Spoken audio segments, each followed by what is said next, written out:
Eh bien, bonjour à toutes et à tous, bienvenue dans ce webinaire portant sur les récentes évolutions des indemnités journalières.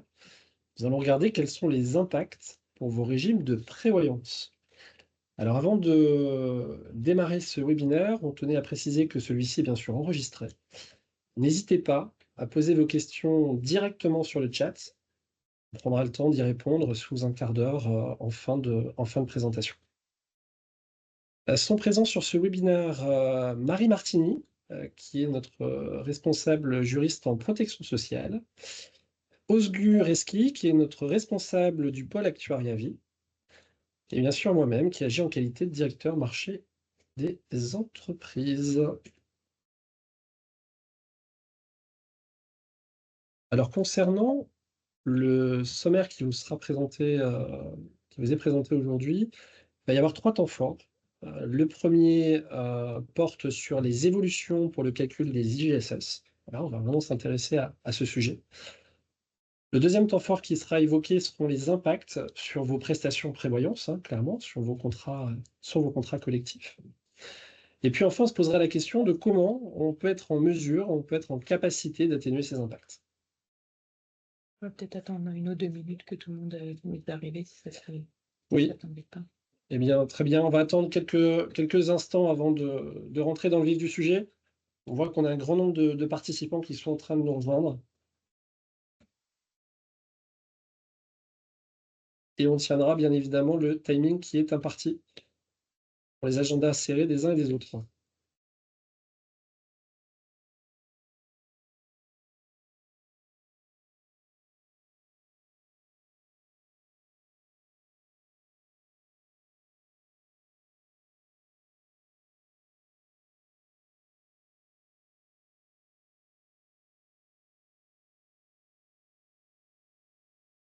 On se laisse encore 1 minute et puis on va pouvoir démarrer ce webinaire. Bonjour à tous ceux qui nous rejoignent.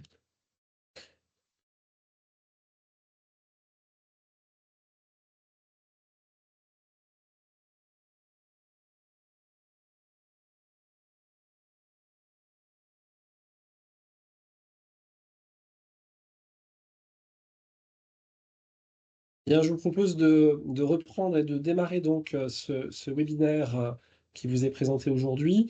Petit rappel du sommaire pour les nouveaux arrivants, les nouvelles personnes qui nous ont rejoints entre 11h30 et 11h33.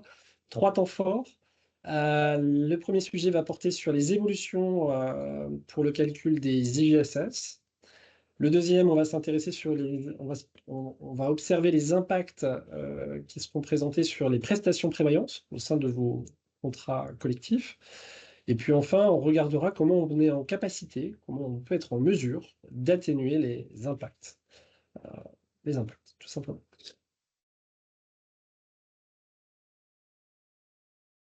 Je vais laisser la parole à Marie Martini pour répondre à cette question suivante. Marie, quelles évolutions pour le calcul des IJSS?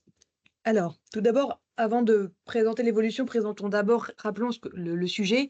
Les IJSS, donc c'est en cas d'arrêt de travail pour maladie non professionnelle, la sécurité sociale va verser aux salariés une prestation qu'on appelle des indemnités journalières de la sécurité sociale ou IJSS dans le jargon.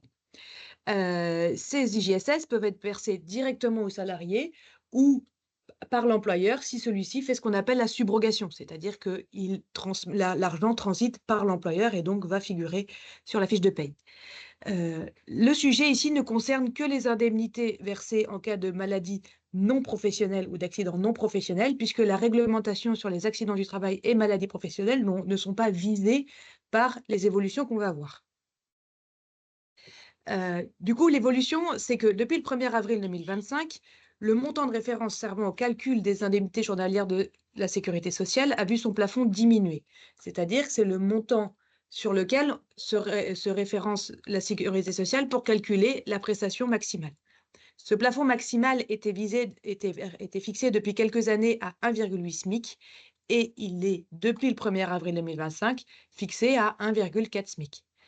Cela veut dire que l'IJSS maximum, c'est-à-dire la prestation maximum que peut espérer un salarié, passe de 53,31 € à 41,47 €. Cette évolution ne concerne que les arrêts maladie qui ont commencé à compter du 1er avril 2025 et donc ceux qui étaient déjà en cours ne sont pas affectés par cette modification. Cela concerne donc uniquement les arrêts non professionnels et, on le rappelle, les AT-MP ne sont pas concernés. Je laisse la parole à Osgur pour montrer les impacts financiers de cette évolution.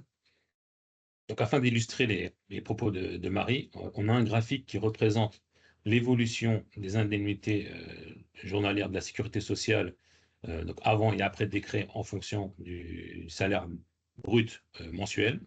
Donc, on a une courbe bleue qui représente l'évolution avant décret, donc avec le plafond à 1,8 SMIC, et la courbe rose qui représente l'évolution avec la nouvelle formule de 1,4 SMIC, donc qui plafonne l'indemnité journalière à 41,47 €. Donc, ce qu'on peut constater au vu du graphique, que pour les salaires jusqu'à 2 523 € bruts par mois, les IJ seront remboursés de la même façon. Par contre, dépasser ce seuil, on voit que les deux graphiques, il y a une certaine entre les deux graphiques, il y a une certaine différence qui arrive et on voit qu'à partir d'un salaire à 3 243 €, la différence entre l'ancien plafond et le nouveau plafond passe à 11,85 €. Donc, ce qu'il faut retenir dans cette slide, c'est que pour les salaires inférieurs à 2 523 €, il n'y aura pas d'impact. Donc, les IGSS seront remboursés de la même façon. Pour un salaire entre 2 523 € et 3 243 €, l'impact du désengagement de la Sécu sera entre 0 et 11,85 €. Et dépasser le seuil de 3 243 €, là, par jour, le salarié aura un remboursement de la Sécu en moins de 11,85 €. Donc maintenant, après avoir vu les impacts au niveau des IGSS, nous allons regarder les conséquences que cela peut avoir sur les contrats prévoyance. Il n'y a pas de...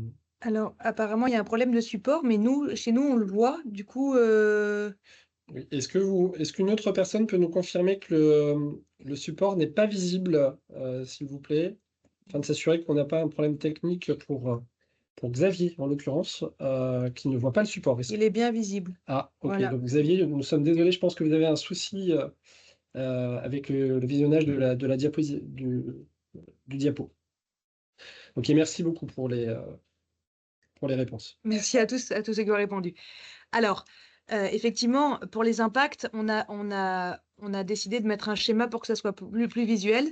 Mais donc, comme vous le voyez, historiquement, donc c'est le schéma à gauche, on a un salaire brut à 100% en activité, logiquement, et donc un salarié qui est en arrêt maladie, donc le premier, a d'abord les IJSS qui vont être versés au bout de 3 jours. D'accord? C'est la loi. Et ensuite, après une carence de 7 jours, il va y avoir ce qu'on appelle le maintien de salaire, donc qui est l'obligation pour l'employeur de maintenir le salaire de son salarié, qu'on appelle parfois la mensu ou la mensualisation, et qui a 2 périodes. Alors ici, on a présenté le cas le plus standard, une application stricte du droit du travail, mais vous le savez, certaines conventions collectives peuvent prévoir des obligations supplémentaires pour leurs salariés, et du coup, on est dans le nous, là, on a vraiment pris le cadre le plus classique. Donc, vous le voyez, les indemnités journalières de la sécurité sociale, elles sont limitées à 50% du salaire, limité lui-même à 1,8 SMIC. Donc, ça, c'était ce qu'on avait avant le 1er avril. Si on passe sur le deuxième schéma, depuis le 1er avril, donc on voit que le salaire est limité à 1,4 SMIC. Du coup, on voit que la perte en rouge, elle impacte en fait un petit peu toutes les parties prenantes. Pourquoi? D'abord, si on a le salarié qui va avoir une diminution de son indemnisation du 3e au 8e jour, puis la perte de l'indemnisation va être prise en charge par le maintien de salaire de l'employeur. Du coup, ça va avoir un impact sur l'employeur. Et ensuite, après le maintien de salaire, on le voit, si on a un contrat prévoyance, donc en vert, cette perte va être prise en charge par le contrat prévoyance. Du coup, on voit bien que tout le monde est impacté, le salarié directement, mais pour une période de 3 jours à 8 jours, et après, l'employeur et le contrat prévoyance. Du coup, ces impacts vont être importants et on va pouvoir les mesurer grâce à Osgur. Donc là, on a pris quelques exemples de salaires pour un peu illustrer les impacts. Donc, on part d'une garantie d'incapacité donc à 100% du salaire brut mensuel. Donc, dans le premier exemple, pour un salaire à 2500 €, on voit que les IGSS, donc vu qu'on ne dépasse pas le plafond des 1,4 SMIC, donc on est en dessous du plafond, il n'y a pas d'impact. Le remboursement sera identique à l'ancien plafond. Par contre, pour un salaire à 3250 €, on peut voir donc, un désengagement de la Sécu où on voit les 11,85 €, donc le surcoût supplémentaire sur la complémentaire. Donc cela va engendrer un impact sur les prestations de 22%. Et pour un salaire, donc enfin pour un salaire à 4000 €, donc là pareil, vu qu'on a dépassé le plafond et que le surcoût est de 11,85 €, là on aura un impact de 15%. Donc le fait qu'on ait un impact moins élevé pour un salaire de 4000 € contrairement à un salaire à 3250 €, c'est dû au fait que la part de la complémentaire est plus élevée. Donc proportionnellement, l'impact est moins faible et plus bas. Donc là, voilà, c'est pour un exemple sur une garantie à 100%. Maintenant, on va regarder avec ces mêmes salaires-là, mais avec une garantie avec un niveau plus bas, avec un niveau à 60% du salaire. Donc là, toujours pour un salaire à 2500 € brut, on n'aura pas d'impact. Donc là, pour le salarié, le remboursement sera identique, que ce soit pour la Sécu et pour la partie prévoyance. Par contre, pour le salarié qui a un salaire de 3250 €, là, le surcoût tarifaire sera plus fort. Donc là, comme on peut le voir, vu que la complémentaire ne prend en charge que les 10% de delta supplémentaires, là, le désengagement de la Sécu aura un impact plus fort. Donc, au lieu de, jusqu'à maintenant, pour une personne arrêtée avec un niveau de couverture à 60% du salaire brut, la complémentaire versait 10,80 €. Dorénavant, elle versera 10,80 € plus les 11,85 €. Cela va engendrer un surcoût de 110% de la prestation de la complémentaire. Et quand on regarde aussi pour un salaire à 4000 €, on a le même effet. Par contre, comme je disais, avec un effet un peu moins fort du fait que le salaire est plus élevé. Donc, la partie complémentaire est plus forte. Donc, l'impact est modéré. Donc, voilà. Donc, on a fait un récapitulatif. J'ai fait un récapitulatif sous un tableau. Donc, en fonction des niveaux de couverture, donc en colonne, on voit les niveaux de couverture et les salaires. Donc là, on peut voir que pour les salaires inférieurs à 30 000 €, il n'y aura pas d'impact au niveau de la prestation des incapacités en incapacité de travail. Au-delà du seuil de 30 000 €, on voit que l'impact peut être très fort pour les couvertures, on va dire, plutôt basses, donc entre 60 et 70% du niveau de couverture. Là, les impacts seront forts pour les salaires entre 35 et 45 000 €. Et plus le niveau de couverture augmente, et plus l'impact sera plus bas. Donc maintenant, pour avoir l'impact global au niveau du portefeuille, on s'est basé sur les arrêts de travail de notre portefeuille. Et en fonction de la répartition des arrêts de travail, on a recalculé leurs prestations donc, avec le nouveau plafond à 1,4 SMIC et on a ressimilé les indemnités journalières de la compagnie. Donc, en prenant en compte les éléments du tableau précédent, nous, on estime que l'impact au niveau de notre portefeuille sera en moyenne de 11% de plus en termes de versement de la compagnie. Donc, 40% des personnes seront concernées par ce changement de plafond. Donc, ça vient à dire que 60% des personnes en arrêt ont un salaire inférieur à 30 000 €. Et donc, ceux qui ont un salaire au-dessus de 30 000 € seront impactés. Donc, on a aussi le distinguo par CSP. Donc, les cadres qui seront concernés à 95% auront un impact de plus 13% sur leur prestation d'incapacité. Pour les non-cadres, donc 30% seront concernés, leur impact sera plutôt de 9%. Donc voilà, donc ça, c'est ce qu'on a vraiment au niveau portefeuille, donc tout niveau de garantie confondu. Donc nous, ce qu'on a fait chez Verspiren, c'est qu'on a créé un outil afin de calculer l'impact par entreprise. Et cet outil-là, on l'a mis à disposition des commerciaux pour qu'ils puissent sortir les impacts vraiment au cas par cas en fonction du niveau de garantie de chaque entreprise. Oui, parce qu'on est d'accord que c'est un taux moyen sur notre portefeuille et du coup, Exactement. ça peut être supérieur ou inférieur Ça selon peut la être- sinistralité de. Exactement. On est d'accord. Voilà, c'est les critères qu'il faut prendre en compte, c'est vraiment le niveau de garantie qui est très important, le salaire. Donc, c'est dans une entreprise avec des salaires, si les salaires sont entre 35 et 45 000 €, on sait que l'impact sera fort.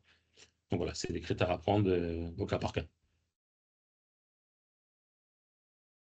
Alors, comment atténuer ces impacts? Johan, est-ce que tu as des solutions à proposer? Alors effectivement, c'est maintenant qu'on a pu observer ce risque hein, qui est présent et qu'on a pu observer précédemment avec Marie et Osgur, eh bien, on cherche à proposer une solution, en tout cas une réponse globale, humaine et stratégique pour faire face pour faire face à ce risque et à ces impacts. Alors, on procède d'une manière assez évidente, en tout cas avec un angle à 360 degrés. Voilà, donc avant le risque, hein, on va attacher de l'importance à la prévention et à la QVCT. Hein, avant que celui-ci arrive, il est important de prévenir le risque. Ensuite, on va regarder la partie analyse et diagnostic. Hein. On est sur l'arrêt de travail et donc c'est important de comprendre l'absentéisme, tout simplement pour déployer un plan d'action et déployer les solutions. Et puis, une fois que ces salariés sont en arrêt de travail, eh bien, il faut aussi anticiper le retour à l'emploi hein, et pouvoir travailler sur la réinsertion professionnelle. Et c'est un vrai sujet, notamment sur les arrêts plus longs. Alors, si on parle de prévention, eh bien, clairement, c'est un levier RH qui est puissant, on le sait. Hein, c'est aussi un sujet d'actualité, on en parle beaucoup en ce moment. Il est important d'anticiper, tout simplement en vue de ne pas subir des risques tels que le burn-out, l'absentéisme, la démobilisation, finalement une forme de perte d'engagement hein, de vos collaborateurs. Donc c'est important que vous puissiez reprendre la main avec des actions qui sont ciblées. Derrière, ça veut dire clairement prendre soin de vos talents et de s'intéresser effectivement à leurs problématiques physiques, une problématique parfois mentale. Donc ça passe par la santé mentale, bien sûr, la santé intime, la parentalité, des activités physiques diverses et variées. Et donc finalement, on a des attentes de vos collaborateurs et ces attentes influent directement, hein, ils sont en corrélation avec les indicateurs d'absentéisme. Faire de la prévention un levier RH puissant, c'est une évidence pour faire face, je dirais, à des situations de crise, pour être présent dans l'accompagnement social. Finalement, le plus important, c'est de pouvoir s'entourer de partenaires, je dirais, spécialisés sur ces thématiques. Et on va vous donner quelques exemples de partenaires avec qui on a pour habitude de travailler. Alors, quelques exemples de champs d'intervention clés. Alors, bien sûr, ce n'est pas une liste exhaustive volontairement, mais bien sûr quelques idées, hein, des choses qui reviennent régulièrement. On parlait de santé mentale et charge émotionnelle, des spécialistes référencés sur ces sujets-là pour prévenir le burn-out, prévenir la gestion du stress. La fatigue des managers, qui est un sujet assez préoccupant, je dois dire, puisqu'on observe des pics d'absentéisme également sur cette population-là. Vous le savez, hein, le manager est le premier échelon, hein, celui qui emmagasine effectivement un certain nombre de pressions de par les équipes. Hein. Donc voilà, donc ça c'est un vrai sujet, la fatigue des managers et donc inévitablement la pression organisationnelle.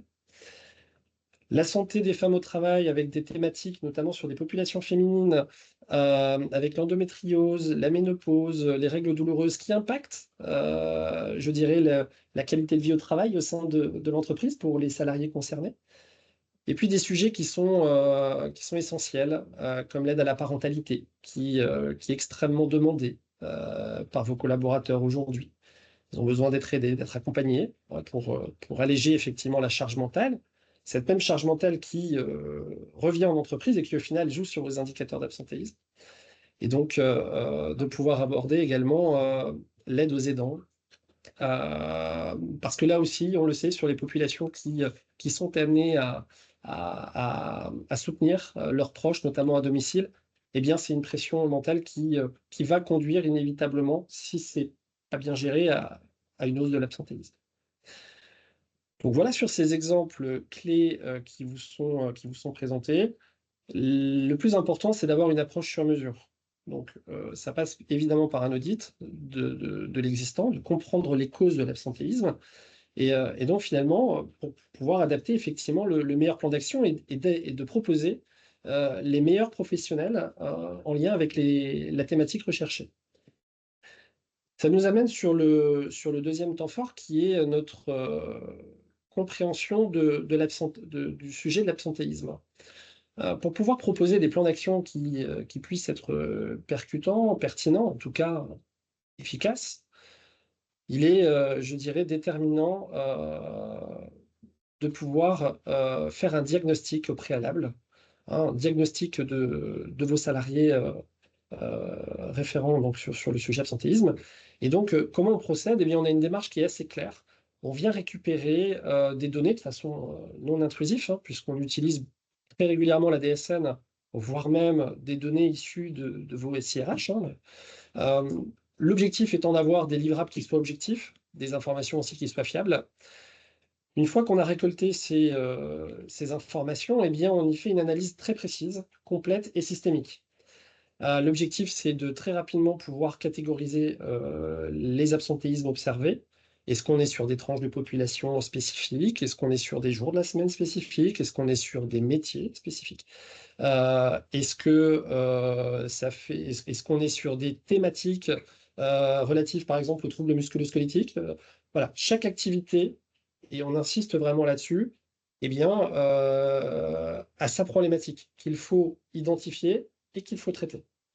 D'où l'analyse sur mesure qui nous amène au troisième point, avec bien sûr des plans d'action sur mesure et des solutions correctives. Vous voyez, ces trois étapes sont essentielles en vue d'apporter une solution qui puisse être pertinente.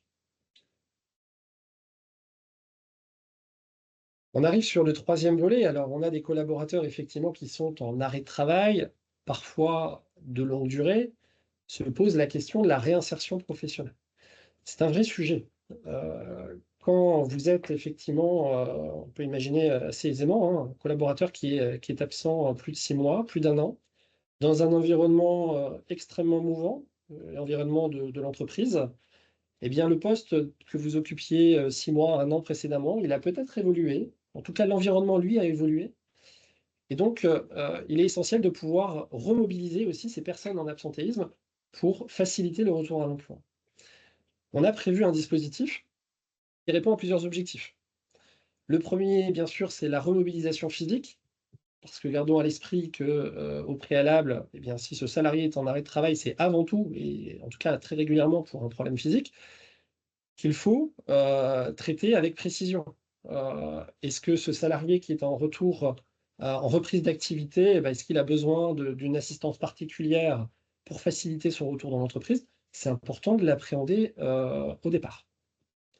Il y a bien sûr la notion de retrouver un équilibre mental et social, voilà, qui nous semble essentiel. Et bien sûr, c'est tout ça dans un objectif de bien prendre en compte l'environnement de travail. Il faut que le collaborateur puisse, à son retour, finalement, être dans une position où il n'est pas surpris de ce qu'il va trouver demain. S'il n'est pas surpris de ce qu'il va trouver demain dans son environnement de travail, eh bien, naturellement, il aura moins d'appréhension. Et qui dit moins d'appréhension, eh bien, il sera davantage engagé et pourra parfois même anticiper sa reprise. Rappelons que la démarche qui est proposée ici, hein, d'accompagner finalement le retour à l'emploi de vos collaborateurs, c'est une démarche qui est volontaire, participative et individualisée.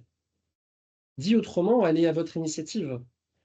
Vous avez peut-être des missions, des postes clés, et il y a parfois des actions individualisées à mener. Voilà. Donc voilà pour cette partie de levier RH. Alors concrètement, les avantages du dispositif sont rapidement perceptibles, hein. L'objectif au préalable est bien sûr de faire une évaluation globale de la situation du salarié, de lui proposer un plan de reprise personnalisé. Ces actions sont toujours en coordination avec les intervenants RH. Essentiel, hein, pour que vous puissiez avoir bien sûr les mêmes niveaux d'information et que vous puissiez être partie prenante à cette reprise d'activité. Coordination également avec les équipes pluridisciplinaires santé, puisque nous l'avons évoqué précédemment, certaines pathologies physiques, parfois mentales, nécessitent aussi des experts métiers. Voilà, et ces experts métiers autour de la santé agissent et interagissent aussi et sont partie prenante dans la mise en œuvre du service. L'apport pour l'entreprise, elle est assez assez évidente finalement, puisqu'on vient jouer sur un indicateur qui est les arrêts de longue durée, donc on va chercher à les réduire. On va aussi chercher, d'un point de vue social, à maintenir le lien entre le salarié et votre entreprise, c'est quand même essentiel. Et puis tout ça, ça a des enjeux financiers, puisque si on arrive à jouer sur les arrêts longue durée et finalement sur l'engagement de vos collaborateurs, et bien naturellement, on va diminuer les coûts relatifs à l'absentéisme. Les résultats observés sont assez concrets. Lorsqu'on déploie le dispositif, on observe 50% de retour anticipé. De retour anticipé parce qu'il n'y a pas d'inconnu. Pas d'inconnu, il n'y a pas d'appréhension. Et on se sent aussi soutenu.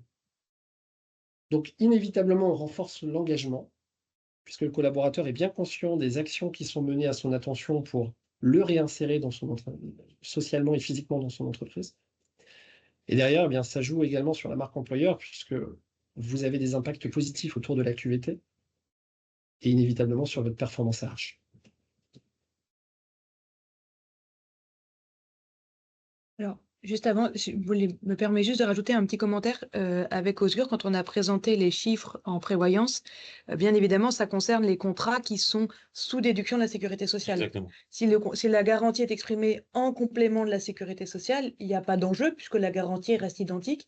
Il y a néanmoins un enjeu qui peut être en droit du travail, c'est-à-dire qu'on peut être amené à ne plus respecter les minima conventionnels. Ça, c'est important.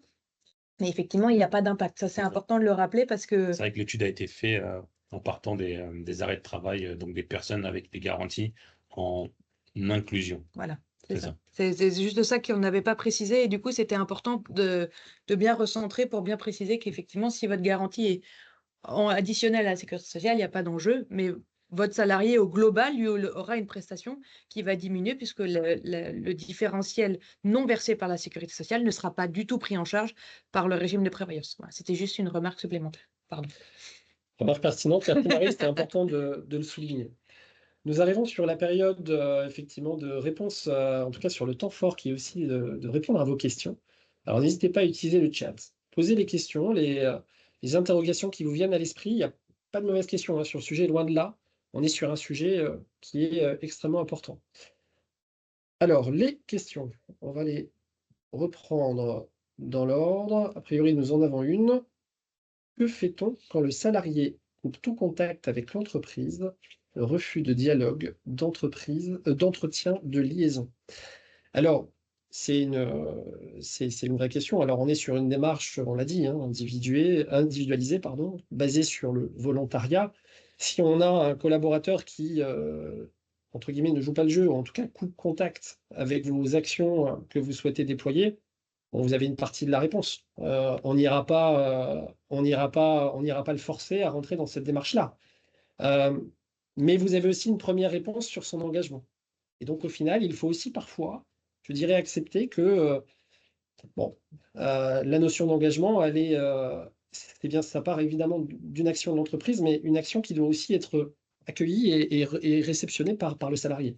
Si celui-ci se ferme sur vos actions, je dirais que Toutefois, d'un pas point de vue d'autre solution ici. Je pense en complément, d'un point de vue positif aussi, si c'est un tiers qui intervient et qui n'est pas un membre de l'entreprise, ça peut aussi permettre, dans certains cas, de recréer le dialogue par le biais d'une tierce personne. Et c'est l'avantage des actions par un tiers. Et Bien sûr. tu me contredis si je me trompe, Ah oui, mais bien sûr. le fait d'avoir une tierce personne, justement, dans certains cas, ça permet de renouer un dialogue qui peut être tendu en direct avec l'entreprise et justement de réessayer de renouer un dialogue. Donc là, encore une fois, ça lui sera proposé. Donc pour vous, ça permet, je dirais, de ne pas être en front sur ce sujet-là. Maintenant, encore une fois, hein, je réitère, si le salarié s'oppose là aussi à l'intervention d'une tierce personne, comme l'évoquait Marie, bon, bah, pour vous, j'ai envie de dire, vous avez mené les actions à votre niveau et ça s'arrête, malheureusement, ça s'arrête ici pour ce collaborateur.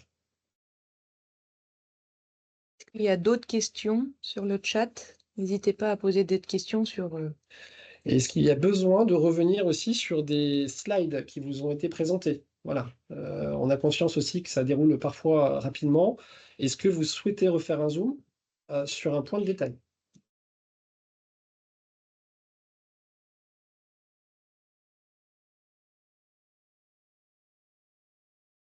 Ça veut dire qu'on a été clair. Ça, c'est chouette. A priori, je pense que les informations ont bien été communiquées. Écoutez, si vous n'avez pas d'autres questions, on vous propose de clôturer ce webinaire juridique. La présentation va-t-elle nous être envoyée? Pour l'envoi de la présentation, est-ce qu'il est prévu, on se tourne vers nos référents marketing et communication? Oui, bien sûr, on vous enverra la présentation pour que vous puissiez effectivement, et le replay, hein, on est sur un webinaire qui est, je le rappelle, enregistré. Donc on vous adressera effectivement ce webinaire en replay et directement sur vos mails respectifs. Super. Et surtout, n'hésitez pas à nous contacter si vous avez besoin qu'on vous accompagne pour tous ces sujets-là, notamment pour étudier l'impact potentiel sur vos régimes. Voilà, Osgur le disait, il a mis en place des outils pour accompagner tout ce changement et du coup, on peut les mettre aussi à disposition pour vous accompagner au mieux. Merci pour votre participation. On vous souhaite une excellente journée et un bon appétit.